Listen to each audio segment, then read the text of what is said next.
오늘 저희들 역대하 7장 11절에서 22절의 말씀으로 성전에서 하나님의 백성이 해야 될 일에 관한 부분을 함께 나누겠습니다. 긴 성전 건축에 관한 이야기의 마지막 부분입니다. 이제 다윗이 역대기의 성전 건축에 관한 이야기가 다윗서부터 솔로몬까지 길게 왔는데, 이제 그 모든 여정에 대해서 하나님께서 최종적으로 임재하셔서 그 기도에 대한 또 바람에 대해서 하나님께서 가지고 계신 생각을 전해 주십니다. 성전 굉장히 중요하죠. 성전은 이 땅에 있는 그 어떤 건물이나 어떤 지역보다 가장 중요한 곳이라고 얘기를 해도 저는 무방하다는 생각이 듭니다. 근데 우리가 그 성전이 중요하다는 이유는 그 성전의 크기나 재료, 재산상의 가치 이런 것에 있지 않다는 건 여러분들 잘 아실 겁니다. 성전이 가장 중요한 이유는 거기에 하나님께서 임재하시기 때문입니다. 하나님은 이 성전을 세운 다음에 참 기뻐하신 거 맞습니다. 맞는데 하나님께서는 이 성전을 짓고 난 다음에 오늘 읽은 본문을 보시면 모든 것에 대해서 그냥 내가 너무너무 감동했다, 내가 모든 것에 대해서 오늘 너무 기쁘다, 그러니 너희들 하고 싶은 대로 다 얘기해라, 내가 다 들어주겠다, 이런 얘기를 하지는 않으십니다. 하나님께서는 이 성전을 짓고 난 다음에 하나님께서 조건을 얘기를 하셔요. 그럼 왜 이런 조건을 얘기를 하시느냐? 성전을 짓고 어떤 외적인 조건을 얻고 난 다음에 실질적으로 본질적인 것을 잃어버릴 때가 있기 때문입니다. 성전이 중요한 이유는 거기에 하나님이 계시기 때문이지 않습니까? 하나님이 계시다라는 것을 잊어버린 성전은 의미가 없지요. 하나님을 사랑하기 위해서 성전을 가는 것이지, 성전 그 자체에 대해서 내가 어떤 대단한, 이곳이 특별하게 나에게 복을 주는 곳이라는 인식으로 간다면 그것은 결국엔 나중에 하나님을 섬기는 것이 아니라 복을 섬기는 것이 되어지는 것밖에 안 되기 때문에, 결국 우리가 이런 외적인 조건들, 외적인 충분한 하나님께 주신 은총이 임하였을 때 우리는 굉장히 더 집중하여서 그 본질적인 부분을 놓치지 않기 위해서 더 애를 써야 됩니다. 우리가 외형이 이렇게 커지다 보면 그 외형에 휩쓸려 갈 때가 있어요. 외적인 조건에 우리가 갖춰지기 시작하면 그 외적인 조건 형태를 유지하고 관리하고 그것을 자랑하는 데 온통 다 정신을 빼앗겨서 정작 그 안에 핵심거리를 놓치는 경우들이 있다는 겁니다. 예를 들어서 실은 목사라고 하는 이 안수를 받는 이 일들 굉장히 중요한 일이죠. 근데 이 목사라고 하는 안수를 받았다라는 것이 이후에 하나님과 어떤 일이 있어도 가장 가까운 관계, 무엇을 해도 하나님께서 사랑해 주시는 관계, 그건 아닙니다. 목사라고 하는 예를 들어서 명찰을 달았다, 그러면 내가 더 하나님과 가까워지고 하나님의 말씀을 더 깊이 묵상하고 하나님께 나에게 명령하신 것을 수행하기 위해서 더 치열하게 무릎 꿇고 가야 되는 일종의 과제가 있는 그런 인생을 살아야 되는 사람이라는 하나의 계기가 되어지는 것이지, 어떤 직책이 나머지 모든 것들을 자동적으로 가장 멋있고 가장 아름답고 모든 것이 다 되어지는 형통함을 보장해주는 그런 문은 아니라는 겁니다. 그래서 우리가 외형적인 것들이 잘 갖추어졌을 때 우리는 그 어느 때보다 본질적인 부분에 대해서 외형이 커진 것만큼, 외형이 갖추어진 것만큼 더 집중해서 가야 될 필요성이 생기는 겁니다. 직분을 받았어요. 그럼 직분을 받으면 그 직분으로 해야 할 일들이 많이 일어나기 시작하죠. 감당해야 될 일들이 있습니다. 하지만 그보다 더 중요한 것은 내가 해야 될 일들이 이만큼 늘어나고 하나님께 나에게 맡기신 일이 이만큼 늘어날수록 하나님에 대해서 본질에, 하나님과의 깊은 관계성에 더 깊이 매진해가는 것이 갑절이 되어진다는 거죠. 하나님은 성전을 짓고 난 다음에 이게 걱정이셨던 것 같아요. 내가 너희들 솔로몬, 너가 이 성전을 짓고 난 다음에 내게 구하는 모든 것에 대해서 하나님께서 주시겠다고 약속을 하셔요. 그런데 성전에서 기도한다고 그냥 100% 응답하지는 않겠다라고 얘기하십니다. 성전에서 기도하면 내가 들어줄 터인데 이 성전에서 기도할 때 이 모습을 갖추어야 된다라고 하나님께서 조건을 내세우세요. 우리가 나머지 것들은 실은 다 다루었거든요. 근데 여기에 오늘 읽은 본문에 이제까지 없었던 추가되어진 내용은 그 조건에 관한 거예요. 이 조건은 우리가 세운 게 아닙니다. 하나님께서 내 것인 조건이에요. 굉장히 중요한 의미를 갖죠. 성전에서 이렇게 기도하면 하나님 비를 주시고요. 하나님 기도하면 적군도 이기게 하시고요. 혹 포로로 끌려갔을 때에도 회개하면 뭐 돌아오게 해주시고 돌아와서 다시 하나님의 백성 해주세요. 뭐 이렇게 솔로몬이 기도했잖아요. 그렇죠? 하나님께서 들어주시겠다라는 거예요. 성전에 와서 그렇게 하면 기도 들어주시는데 하나님께서 거기에 근데 요게 더 들어가야 돼 라고 하나님께서 특별하게 추가를 해 놓으셨다라는 거죠. 그 내용이 어디 있느냐? 14절이에요. 14절. 그러니까 여기 11절서부터 16절까지의 내용 중에 가장 눈여겨봐야 될 딱 구절이 14절입니다. 14절에서 하나님의 백성들에게 성전에서 해야 될 일들을 네 가지를 특별하게 조건을 내세우십니다. 그 조건 하나하나가 우리가 정말 뼈에 새기도록 마음에 두어야 될 아주 중요한 내용들이라고 저는 생각합니다. 자동으로 하나님의 응답이 주어지는 것이 아니다. 교회 안에 들어와 있다고 모든 것이 다 응답을 받는 것은 아니다. 이 교회 안에 들어와서 하나님께서 정말로 최소한도로 요구하시는 이 사항들은 지킬 때에 하나님께서는 100% 응답하시겠다라고 약속하셔요. 100% 응답하는 건 맞아요. 솔로몬이 하나님 성전에서 기도하면 100% 응답해 주세요. 그랬더니 하나님께서 그래 100% 응답해 줄게. 단 이런 조건이 있을 때. 그러니까 이 조건은 굉장히 중요한 조건이 되는 거죠. 그러니까 하나도 빠지면 안 되는 거예요. 우리가 이 조건들에 대해서 가볍게 생각하는 경향들이 있거든요. 실은 이 조건들에 대해서 하나님은 그냥 은혜로 다 부어주셔. 아니에요. 분명하게 하나님께서 내건 조건을 성경에 뚜렷하고 명확하게 적고 있어요. 그럼 첫 번째는 뭐가 되겠습니까? 악한 길을 떠나야 된다라고 얘기합니다. 악한 것을 바라는 것을 돌이키는 정도가 아니라 악한 길을 떠나야 된다라고 얘기를 해요. 그래서 길은 삶의 길입니다. 우리가 이 악하다라고 하는 것은 우리 육체의 정욕의 죄라고 얘기를 하죠. 사람들의 마음을 가지고 있는 생각들. 오늘 우리 새벽 예배 때 나눴던 말씀하고 실은 이게 같은 내용입니다. 새벽 예배 베드로전서 4장 1절에서 6절 11절에서 16절 다뤘나요?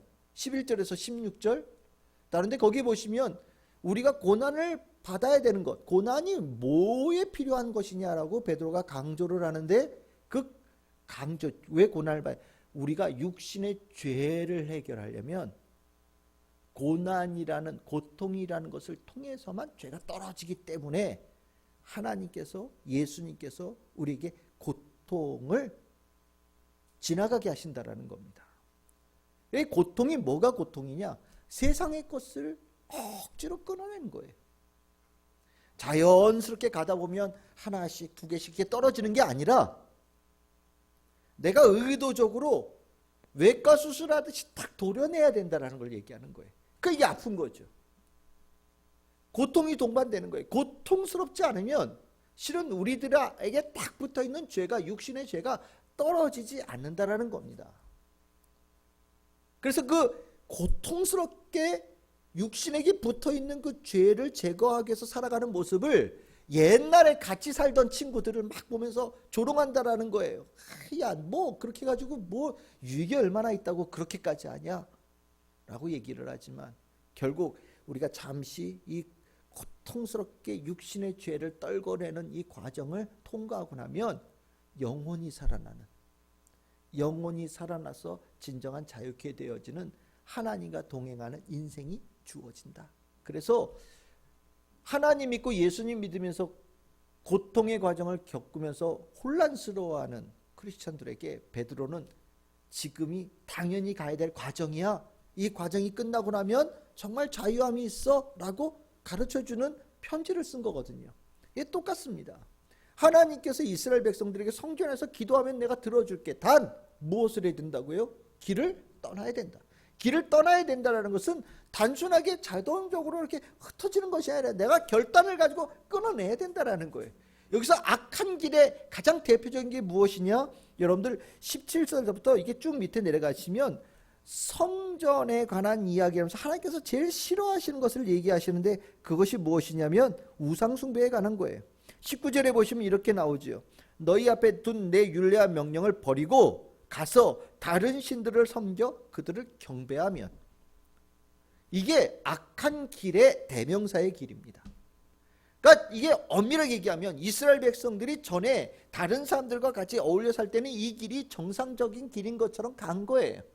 그런데 하나님께서는 길을 완전히 옮겨 타라고 얘기를 합니다. 그러면 어떻게 됩니까? 내가 전에 살았던 삶의 습관도 버려야 되는 것이고요.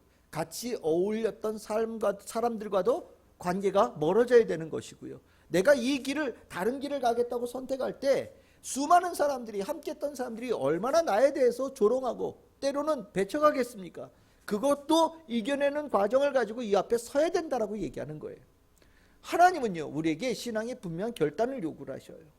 우리가 이 앞에서, 주님 앞에 나와서 기도할 때는 이 결단이 기본적으로 깔려있는 상태에서 나오는 겁니다.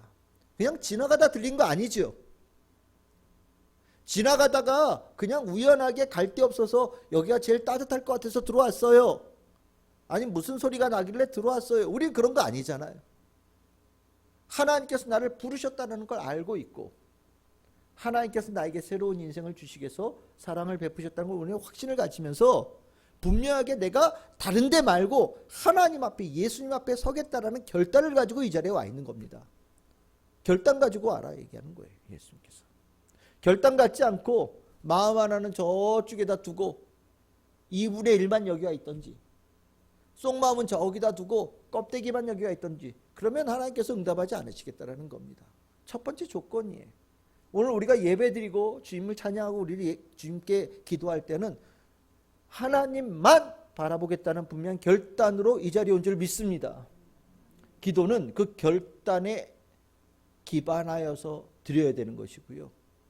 그 기도는 하나님께 상달되어지는 기도가 되어지는 겁니다. 주님만, 하나님만 분명하게 따르겠다는 결단으로 살아가는 성도들 다 되시기를 바랍니다. 두 번째로 얘기합니다. 하나님께서 원하시는 겁니다. 뭐라고 얘기하시냐? 스스로 낮추어라 라고 얘기하십니다. 스스로 낮추어라. 그러니까 무슨 소리겠습니까? 밖에 있을 때는 높아요. 높다는 겁니다. 밖에 있을 때는요, 내가 특별한 사람이고 내가 이마만큼 권위를 가지고 있고 내가 이마만큼 업적을 이루었고 나 이마만큼 배웠고 나 이마만큼 가진 거 있고, 다들 각자 자신이 무엇을 가지고 있는지 열심히 자기를 드러내기 위해서 애를 써요. 그런데 하나님 앞에 갈 때는요, 다 쓸모없어요. 나에 대해서 나를 소개할 수 있는 외적인 것들은 아무것도 필요가 없어요. 하나님 앞에 돈이 통하겠습니까? 하나님 앞에 내 인물이 통하겠습니까? 하나님 앞에 내가 세상에 가지고 있는 지위가 통하겠습니까?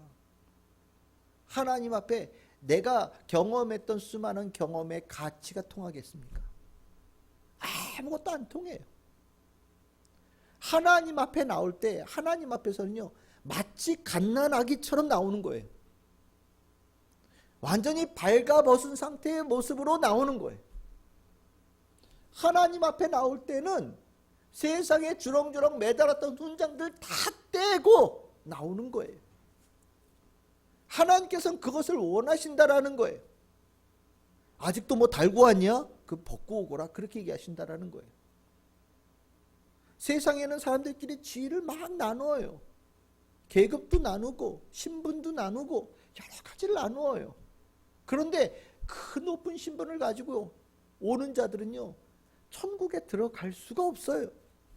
그래서 그 높은 지위 가진 사람을 예수님께서 비유하실 때 이 사람으로 비유했죠. 누구로요?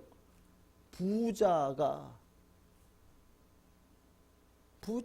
하나님 나라에 들어가려는 것 정말 어렵다. 왜요? 내가 부자인지를 알거든요. 예? 하나님 앞에 나올 때도 부자로 나오는 거예요. 근데 하나님은요, 부자냐 가난한 자냐 전혀 관심 없어요. 하나님은요, 내가 가진 것들을 다 넣고 하나님께서 만드신 그 모습, 그리고 하나님께서 아름답게 만드셨지만 내가 이 땅을 살아가면서 죄를 짓고 고통당하고 여러 가지 문제들이 있어서 여러 가지 상처들도 있고 아픈 그 모습 그대로 나오기를 하나님께서 원하신다라는 거죠. 그것을 뭐라고 얘기하시냐? 스스로 낮추어라 라고 얘기하신다라는 겁니다. 그래서 가난한 사람들이 하나님 나라에 들어가기가 훨씬 더 쉬운 거예요. 왜? 가진 게 원래 없으니까. 거기까지 내가 하나님 앞에 성전에 들어가서 있는 것만으로도 황공한다고 생각하니까. 내세울 게 아무것도 없는 사람이니까. 그러니까 바리새인은 나는 이런 일도 했고 저런 일도 했고 하나님 앞에 기도 막 하지만 그 죄 많은 세리는 저 뒤에서 저는 죄인입니다 얼굴 들지 못하고 기도하잖아요. 그런데 하나님께서는 그 세리의 기도를 들어주신다. 그게 맞는 얘기죠. 이 말씀이에요. 어떠십니까? 저는 늘 얘기하듯이 여러분들이 이전에 어떻게 살았는지 별 관심 없어요. 우리 사역자들, 우리 함께하는 사역자들 할 때 뭐 다른 교회에서 뭐 이력서 받고 과거에 어떻게 했는지 신앙 고백 받고 저 별로 중요하지 않아요. 뭐 세상에서 경험한 게 뭐 얼마나 중요해요. 학교 10개 나오면 훌륭한 사람입니까? 아니에요. 저는 잘 알고 있어요. 박사가 그 사람의 인품을 대변합니까? 아유, 절대 아닙니다. 교회 직분이 그 사람의 신앙을 대변합니까? 아유, 절대 아니죠. 다 필요 없어요. 그건 사람들이 사람을 팔다 할 때 얘기하시는 것이고, 우리에게 필요한 것은 하나님께 날 여기 보내셨다는 인식이에요. 그리고 하나님께서 나에게 이곳을 통해서 맡기신 일이 있고 그 일을 해야 된다는 사명감, 이거면 되는 거예요. 주님께서 정말 우리에게 원하시는 것은 그것 자체를 원하시는 겁니다. 우리에게 여러 가지의 살아가는 모습들 바깥에서 보면 다 다양하지만 교회 안에서는 다 그렇게 겸손하게 다 낮춰진 모습으로 그렇게 예배드릴 수 있으면 좋겠어요. 그래야 우리의 기도가 하나님께 상달되어져요.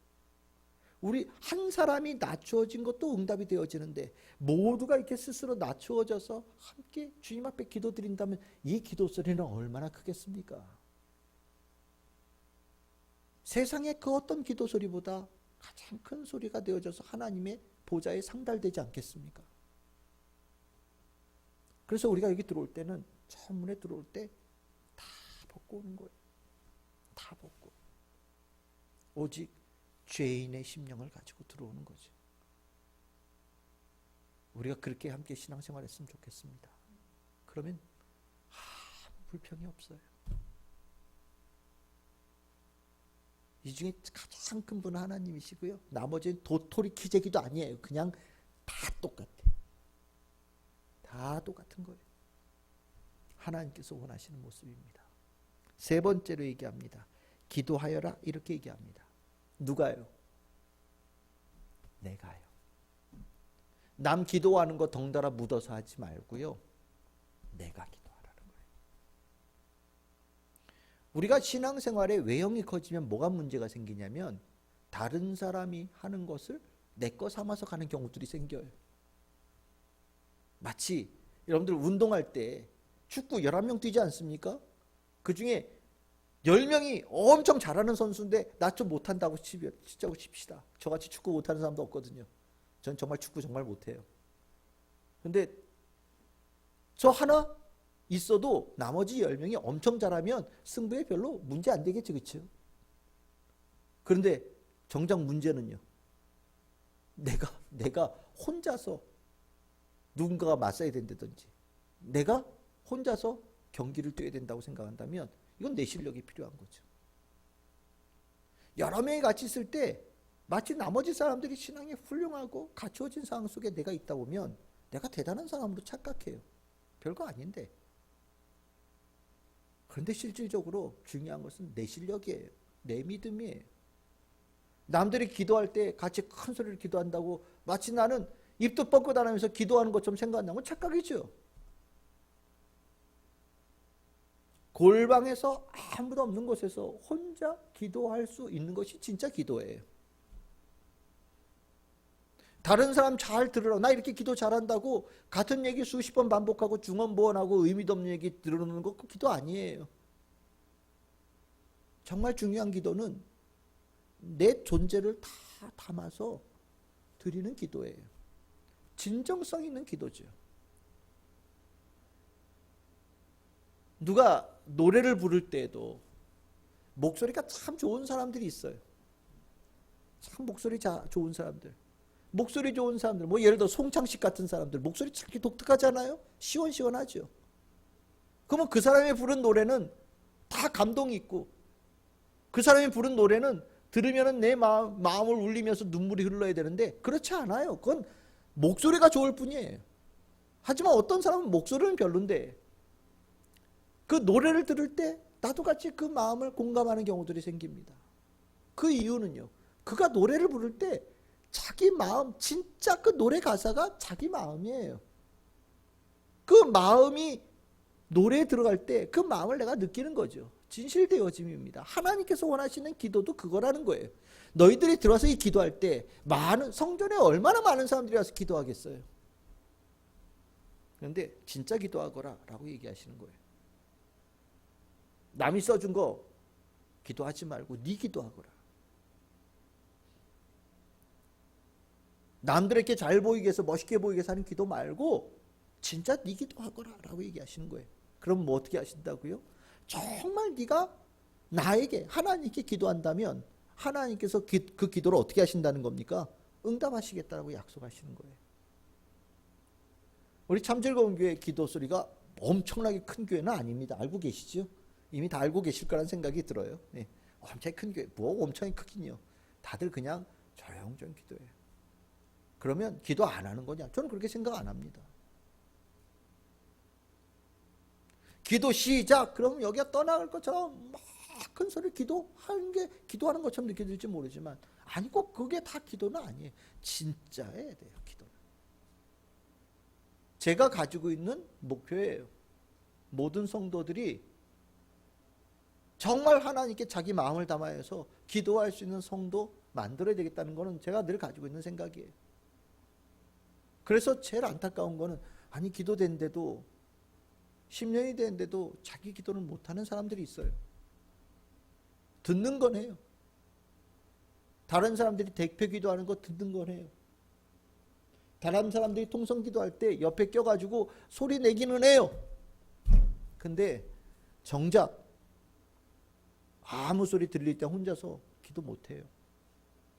그런 성도는 굉장히 아쉬운 겁니다. 나는 기도할 수 있는 권리를 가지고 태어난 사람이에요. 하나님께. 하나님께서 나를 새롭게 하시면서 그 권리를 저에게 주셨어요.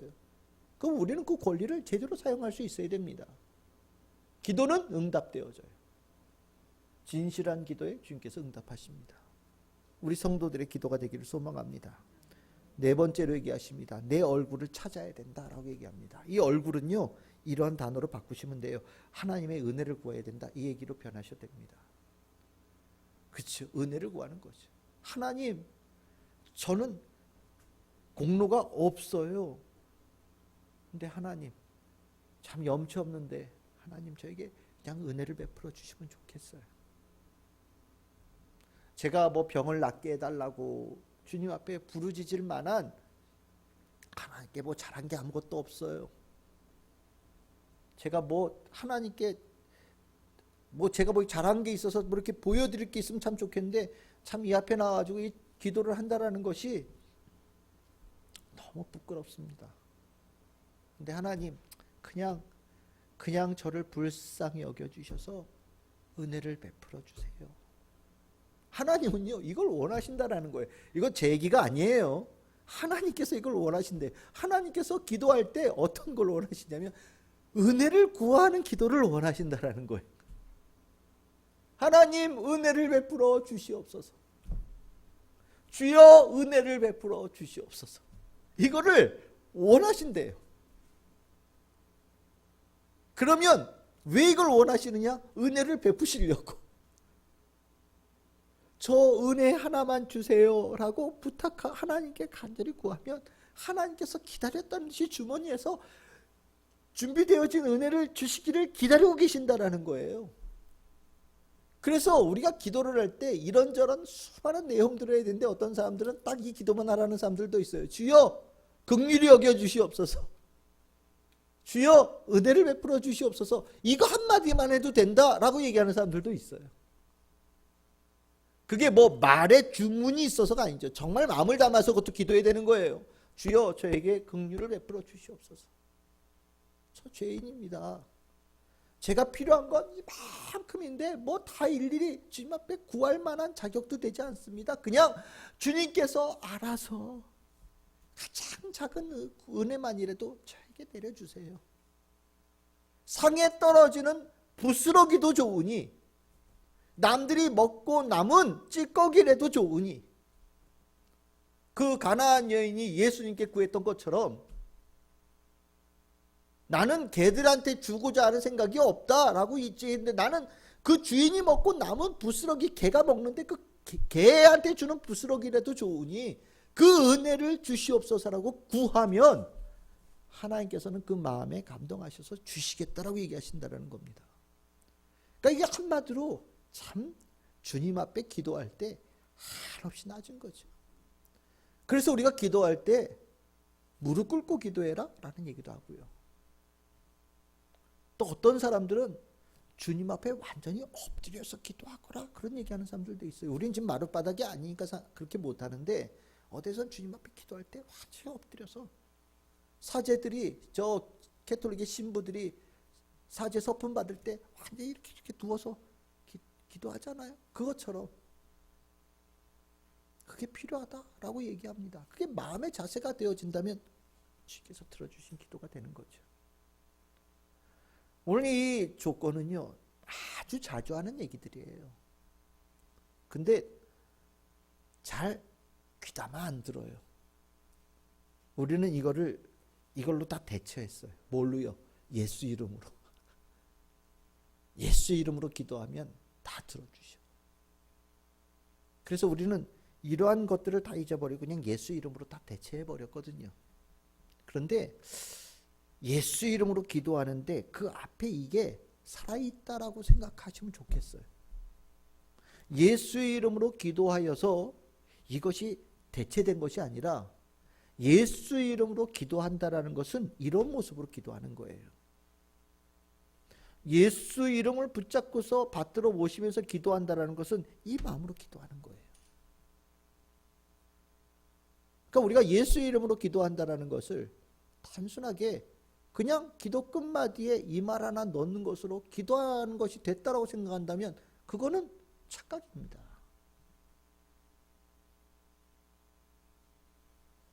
주님께서 분명하게 뭐를 내가 원한다라고 분명하게 드러내신 것에 우리는 성경에 정말 빨간 줄 긋고 거기에 별표 한 100개쯤 해도 돼요. 저는 이 구절이 그런 구절이라는 생각이 듭니다. 우리 다시 한번 우리 14절 한번 읽어볼까요? 우리 같이 한번 읽어보겠습니다. 7장 14절 같이 한번 읽겠습니다. 시작. 내 이름으로 일컫는 내 백성이 그들의 악한 길을 떠나 스스로 낮추고 기도하여 내 얼굴을 찾으면 내가 하늘에서 듣고 그들의 죄를 사하고 그들의 땅을 고칠지라. 아멘. 참 중요한 말씀이라는 생각이 듭니다. 오늘 우리가 기도하는 이 시간이 이 마음으로 기도하는 시간 되기를 바라고 우리가 그렇게 기도함을 통하여서 참 이 땅이 지금 오늘 여기 지금 뭐 전염병이 돌고 있는 이 땅 아닙니까? 우리가 이 마음으로 한 마음으로 기도할 때 주님께서 우리를 긍휼히 여겨 주셔서 이 전염병이 거짓말처럼 고쳐질 수 있는 은총이 저는 임할 거라고 분명히 믿습니다. 교회가 전염병에 퍼지는 온상이 되어지고 있고 또 그 가운데 나오는 말들이 정말인지 아닌지 모르겠지만 하나님께서 다 고쳐주시니 우리는 그냥 마스크 쓰지 않고 예배를 드려도 무방하고 함께 있어도 우린 병 안 걸린다고 얘기를 했다고 뉴스에는 나오는데 그것이 과연 진실인지는 잘 모르겠습니다. 근데 분명한 것은 때가 되어질 때 이 부르짖음에 진실한 부르짖음에 대해서 분명히 응답하시겠다고 약속하셨기에 우리는 오늘 우리가 모여있는 이 자리 우리가 함께 드린 예배를 통해서 우리가 할 수 있는 최선을 다해서 하나님께 기도드리는 성도들이 분명히 우리는 되어져야 됩니다. 우리의 기도는 이 땅을 고치는 하나님의 긍휼이 내려지는 중요한 통로가 될 수 있다라고 저는 믿습니다. 그래서 오늘 기도하실 때 진실되어진 마음으로 주께서 우리에게 원하시는 이 모습을 가지고 예수의 이름으로 기도하여서 온 땅에 주님의 은총을 입는 귀한 기도 시간 우리 참 즐거운 교회 성도의 기도가 되어지기를 주님의 이름으로 축원합니다.